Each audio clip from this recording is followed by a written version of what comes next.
Hello everyone, and welcome back to my channel and what is the second video in a series that I wanted to get started on the Flight Factor 757. Maybe I might do a 7.6 video later. We are in sunny Southern California at Ontario International Airport, Gate 208 in Flight Factor 757-200 with the Pratt & Whitney engines. 2037s for all you nerds out there. And then we're coming in. This video is going to be cold and dark, pre-flight to pushback. I might do another video on taxi and maybe a crossbleed if you guys are interested. But for now, I'm going to try and do this video on from cold and dark as it was requested by a viewer of that last video. So let's hop inside.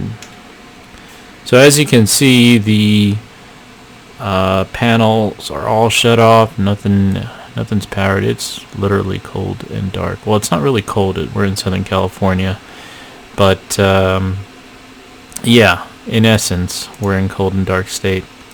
So let's start off here. What I do, and like I said, there's more than one way to do this, but my personal technique. Now, this is not really related to the real world, because usually when we come on an aircraft in the real world, we at least have ground power and a few other stuff already on. But I usually like to put the GPU on. I like to get our weights established. I'm just going to use that for the cargo. Fuel. We're doing a flight to Salt Lake. I already mapped this out on SimBrief. So 19.2 is going to be the fuel load. Obviously it's going to change depending on where you want to go. But we're going to put that in there. And gotta put...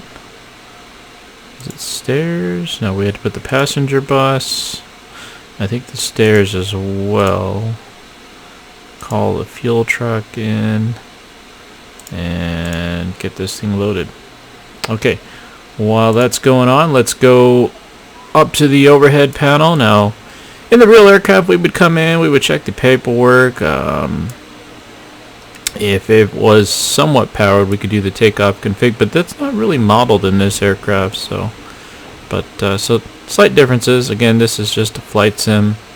I'll try to do as much as I can, what I remember off the top of my head on a lot of this stuff. Also with this video, I'm going to try to go through a little bit quicker so we don't get stuck in the weeds, so to speak. And I'm assuming that most of you probably have flown other jets, maybe like the Zibo 737, and this is just kind of a little variance from that. But anyway, let's get started. Time is of the essence. So I'm going to get the battery going. That's usually the first thing I do. Applies DC power. Put standby power to auto. And we have our GPU already available. Now these switches never really are out in the real aircraft, but these are bus ties along with their utility buses. And let's apply that DC power. Also, another quick note, before you apply any kind of AC power, sorry, did I say DC power? AC power, you want to make sure that flaps, speed brakes, all that stuff are in. You have nothing jumping out or something with like a hydraulics. You know, if you have the electric hydraulics on or something like that, you could have an inverted flap extension, and that could cause some sort of injury outside. So little things like that you'd think in the real world, but in flight sim, not much of a thought goes into that. But anyway, we got our electrics going here. Our fuel is coming up. Let's get our IRSs aligned, actually to nav mode. Get our yaw dampener. I kind of go from a top to a left flow. Like I said, there's different ways to do it, but that's how we do it. Engine hydraulic pumps usually are pushed in. They automatically come on when the engines come on, so we just leave them pushed in. Electric ones, though, on the other hand, if we do turn them on, you have electric power, you're going to actually power up the hydraulic system. So not necessary until we get closer to push time. So I'm going to try to do this quickly as I can. In real world, generally takes about 20 to 30 minutes, and I'll probably be explaining things, so it might go a little bit longer, and I apologize. I want to make a lot of these videos quick, but bear with me. I am still new to this YouTube thing, but yeah, let's get going. Messages up here should correspond with the aircraft's state. Those are related to the hydraulics not beyond the entry door. Door number 1 is open. We already went over our electric panel. Could turn on the generators. Again, these are like the hydraulic panel in that they are not going to come on until the engine comes on. APU not required right now unless you just want to burn gas. In real life, fuel conservation is of the essence, so no.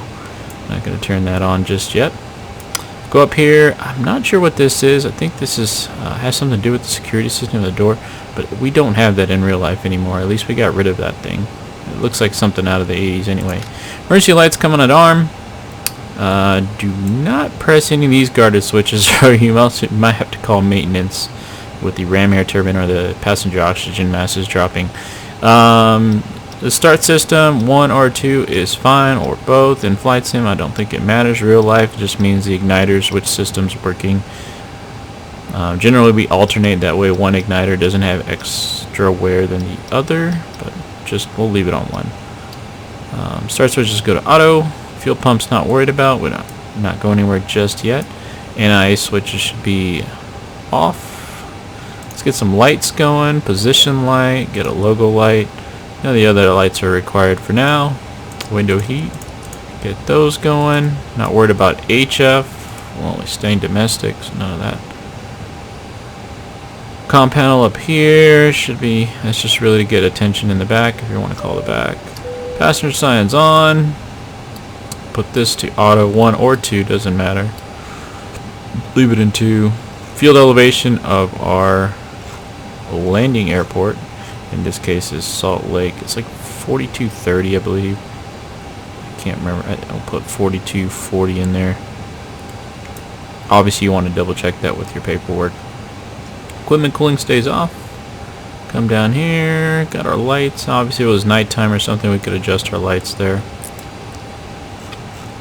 As you take the temperature controllers and take them out of off, and then turn the trim air on. Get the left recirc going, as that also cools the avionics, or else you could have an avionics overheat. The right one's not necessary, as it kind of recirculates some of the air. But anyway, this is flight sim anyway, so we're not worried about temperature a whole lot.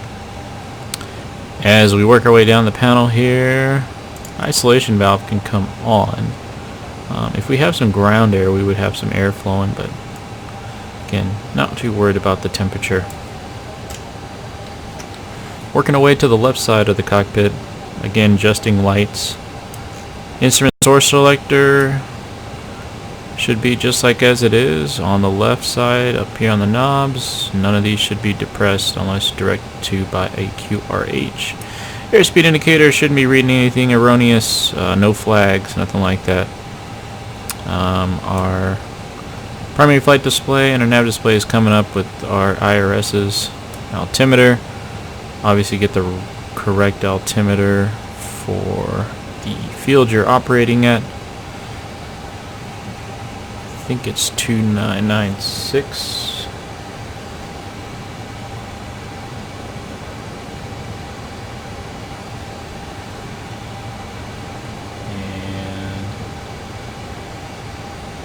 Weather here, live weather is saying 2997, pretty close. I know the field elevation is 950. Also bug my altimeter for that 1,000 feet thing I was saying on the first video. That'll come in later. Clock should be approximately showing what our Zulu time is. Reserve brake should be off. Standby flight instruments, this should be up and erect. Airspeed indicator, again, no erroneous stuff. 2997 again here. And no messages here. This should be on auto. RTO on the auto brakes. Turn on our flight directors. And auto throttle can come to arm. let's set our approximate runway heading for 26 right here. If we had a clearance, we can put our altitude. I'll just make up an altitude. Sometimes a little trick before getting a clearance, we would kind of look at the SID or something and look at the altitude that we're probably going to get, but until we have our clearance, we'll put something like that to kind of remind us, like, hey, we haven't gotten our clearance yet, so we don't know for sure what the altitude's going to be, but this is just a best guess, and it's just a reminder to double check that we got the clearance. But again, flight sim versus real world. Check the oil quantities, check the hydraulic quantities. Everything looks good there. Our flight controls are being pulled down by gravity, so that's appropriate. Alright, let's move over to the FO side. Again, 2 people will be doing this. Obviously the person flying would be in the cockpit, the person not flying would be doing the walk around. Sometimes that changes too, depending on whatever company wants, or sometimes whatever the captain really wants. But anyway, heading references be on normal, that shouldn't be changed. Flap indicator should be 0, along with the flap lever at 0, so indicating. Alternate flap should be normal, trailing edge and leading edge should not be pressed in. Our alternate gear extension should be closed, and these 2 right here, flap override, gear override switches, should be closed with the guard down. 3 green lights for our gear down, gear lever is obviously down, terrain overrides also not switched in. Nothing to do there really. And as we work our way, kind of same as the right or the captain side, airspeed indicator should have any flags or erroneous stuff. Altimeter, let's get it set for 2997. And bug our thing. And the instrument source selector again, right, so we're on the right side. None of these should be depressed. Oxygen test. Doesn't make a difference on flight sim, but I'll press it anyway. Oh, one of the things I didn't mention was the window. In the real life, we would double check the security of this window. Has been known to open during the takeoff roll, which could definitely raise some eyebrows. And believe it or not, it's not a no-go decision. Obviously, it is up to the PIC to abort if they feel it's not safe to flight, but it's been proven that they've been able to take off with one of these windows opening and obviously come back and land, but other than the annoying sound and wind in your face, it didn't cause any kind of damage whatsoever. Alright, that pretty much covers the top for now. We should be getting our fuel. Yeah, we got our fuel 19.2. Let's head into the FMS. And we're just checking, make sure we got the right engine type, right aircraft, you know. 757-200. Obviously, if you're qualified on the 757, you can fly the 757-300 or the 767. So obviously, some of the cockpits kind of tend to be very similar, except for a few variances. So you definitely want to make sure you're in the right aircraft. Position, East Standard IRS position. Yep, we're gonna do that off of the GPS, and obviously you can also enter in the airport to kind of cross-reference yourself, and that looks all good. Let's go into route. Ontario's already pre-populated. Put in Salt Lake, and I'm just gonna activate it for now. All the other stuff's completely optional. Flight number, obviously company route's going to bring up any kind of company routes you have saved. In real life, a lot of this stuff comes through an ACARS link, at least at my company, so it's a very rare occasion that we have to manually throw this all in. Okay, we got our fuel, so we should just click on that. We should get our gross weight. Release FMS reserve was about 5.4. We're going up to 370. And again, I'm just throwing these numbers in there. Don't want to get too heavy into what's going on with with the FMS in particular. It says unable cruise altitude. Okay, probably had to put in more of a route. Let's see here. We're going to take off out of 26 right on the Sunshine 4, Las Vegas transition, execute, and I'm just going to go from a SID to a star. So let's go back in here, and we're going to go on the Delta 5 coming off of Milford. 16 right, I think is what you would normally come in that way. Check for any discons. Oh, looks like there's a discon from Milford with that. Obviously you would verify this against any kind of clearances if you're flying IFR, VATSIM, etc., that kind of stuff. But for our purposes, we're all set up in the FMS here. Let's double check our performance. I think I got all that. Yeah, I got all that. We just need to get our takeoff numbers now. Before I do that, if you watch my takeoff video, we bug our flaps 5 and clean speed. Now, we can do that right now since our load's not going to change. Actually, discard that. Let's move on to the panel here. Let's reset our DH to 0 out. Basically, we put it to -20 or 0 to -20. It gets rid of that on the PFD. As you can see right here, it has DH of 200. Don't need that. You would obviously set that for the appropriate approach you're doing if you're doing a Cat 2 or 3. But for normal flying, you just have it zeroed out till we get to the approach phase. I like to put airports. Again, this is like more of a technique thing. We need to put this on map. Pretty sure everybody puts it on map. I don't think anybody does anything else. I like to have terrain when I'm around terrain, which the direction we're going is around terrain, so put that up there. And let's see here. Speed brake should be down. Throttle should be closed. Okay, one little thing to look at here that maybe some of you guys have encountered. On the 7.3, when you check the takeoff config, you move the throttles forward and you get the little annoying On this airplane, when you do that, you don't do that, by the way, and this is why. So when you do that, if you go up here, all of a sudden your utility buses have been tripped off. Well, that's because you did that. I'm not sure the exact reason behind that, but generally, and your best indicators when the flight attendants come up and say their coffee maker is not working, because that's tied in with the utility bus. And you look up here, and if you see these things off, that's usually what happens. Somebody bumped the throttles or something like that.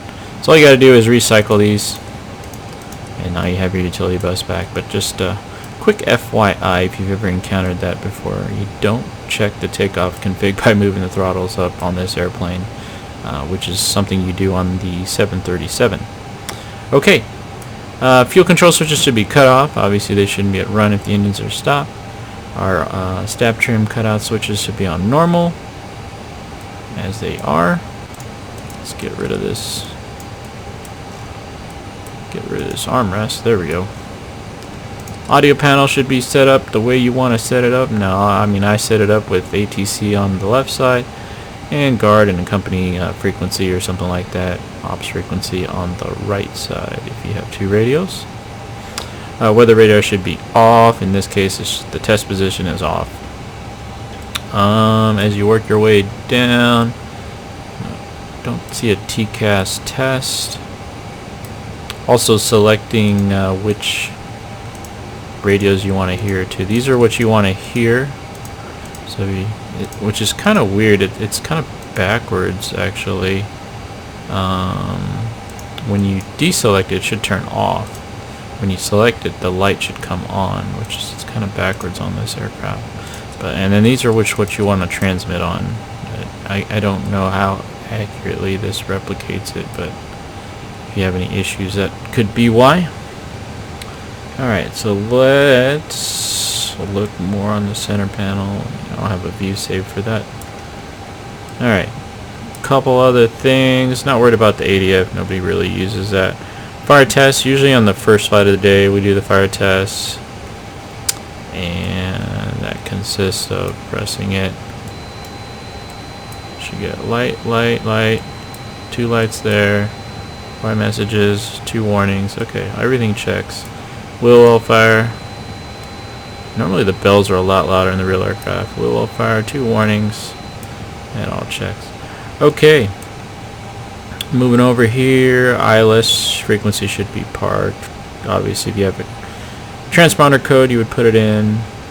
We're just going to leave it 2000 for now, and as we're not flying online. Guy in the right seat would set his side, but since there's nobody there, I'm just going to do it for him. Set this to map, and yeah, I'll just put airport and terrain again. Okay, yeah, that pretty much covers that. Looks like our IRSs are now perfectly there. Now let's get back to that speed thing that I was telling you about. So what I like to do is I like to just go into the approach page. So based on our gross weight, it doesn't matter which one of these you click, because this is just going to put the ref speed.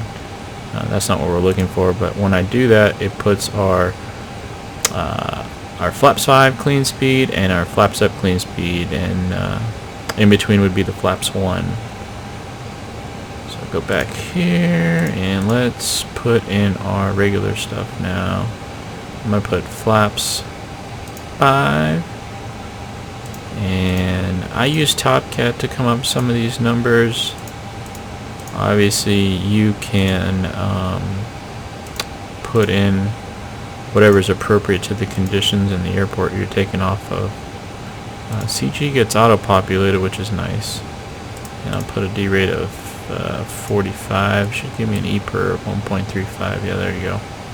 I haven't found quite an accurate modeling to get all of these speeds, but usually flaps 5 takeoff in the 140s is about right, with about a 1.3 something EPR to correspond generally. But that obviously can change based on field length, temperature, elevation, density, altitude, all that kind of stuff, and it's all computed via ACARS in the real life. And so, and before that, we had to carry performance shirts. Anyway, that pretty much has everything set up on the pre-flight up to the checklist. So we've done the flow essentially for everything, and then what we do in the real life is once we get all the flow, we back ourselves up with the checklist. Now, checklists vary from airline to airline, so I'm just going to read my checklists. There is a checklist in the EFB. I hardly ever use it, but feel free. I'm sure it'll probably do the similar things. But as far as my checklist goes, ground proximity warning. Oh, we didn't do that. That's back here. Okay. So what I was saying earlier, this takeoff config, when you normally press it up, you should get some loud noises. Basically, it's simulating you have an incorrect takeoff config. Kind of like the 7.3 where you would get that annoying you would get some loud bells and whistles. It would basically throw in, I believe it's a flap or spoiler, I can't remember, something that you shouldn't have on a takeoff, and it would trigger. But yeah, you can flip the switch up, but it does not do anything. Ground proximity override, that would run through your, this is another first flight a day really, but it doesn't hurt to do it, especially if you're going to a mountainous airport or something like that. You want to make sure the enhanced ground proximity warning system is working. But yeah, let's see here. So those are just first flight a day, or standby power test, another first flight a day. We take our standby, we put it to battery, we should get our main battery discharge light. That checks good. Pretty easy. TCAS, I don't know how to test a TCAS on this one. I think you can, oh, we can just turn it right there. And it just says test, okay. Real life you get this whole TCAS system test okay, but this, it just says test. Fire warning, we checked. Observer oxygen mask, we checked. Okay, that's all done. Pre-flight interior exterior inspection, I would assume that whoever did the walk around would have found anything if they're looking. We're not going to cover that because this is flight sim. Circuit breakers are checked. Takeoff warning, it doesn't get modeled on this airplane. Voice recorder, forgot to do that, but I don't think it's modeled either. We would just hit that test button. Normally you see a light or something, but I don't see anything, or a gauge on some aircraft. Not there. Fuel panel, not worried about it. We're just worried about our fuel. We should be fueled by this point when we're doing these checklists. If you were to look at a time frame, you get to the aircraft maybe 45 minutes to an hour, and we should have our fuel maybe usually about 20 minutes prior to push, or we'd start making some phone calls. But we got our fuel panel is set. We're not pressing anything here.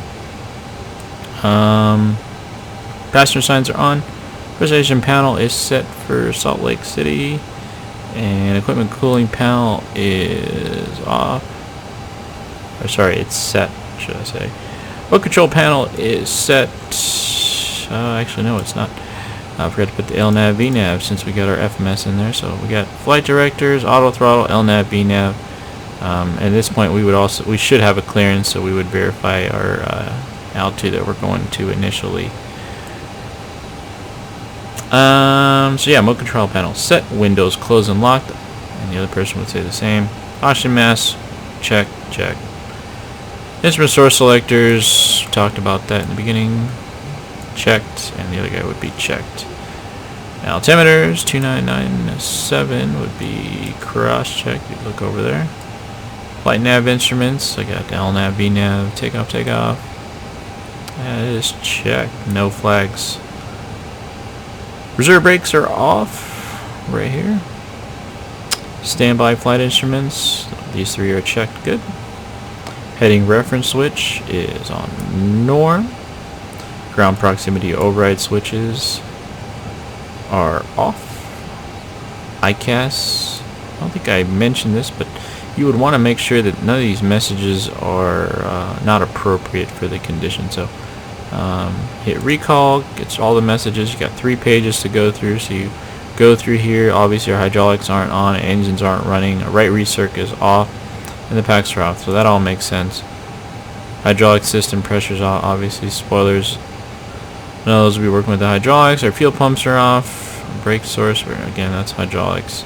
Parking brake set, and those are all associated. Everything's all associated. Yeah, damn, it'll come on when we get the hydraulics going.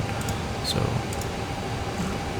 we'll call ICAS check. Parking brake is set, and thrust levers are closed. Fuel control switches are cut off. Radios and transponder are set. Radar is off. And departure briefing, we would discuss our departure at this time, depending on what our clearance actually ended up being, to what our flight plan is, any threats on the departure.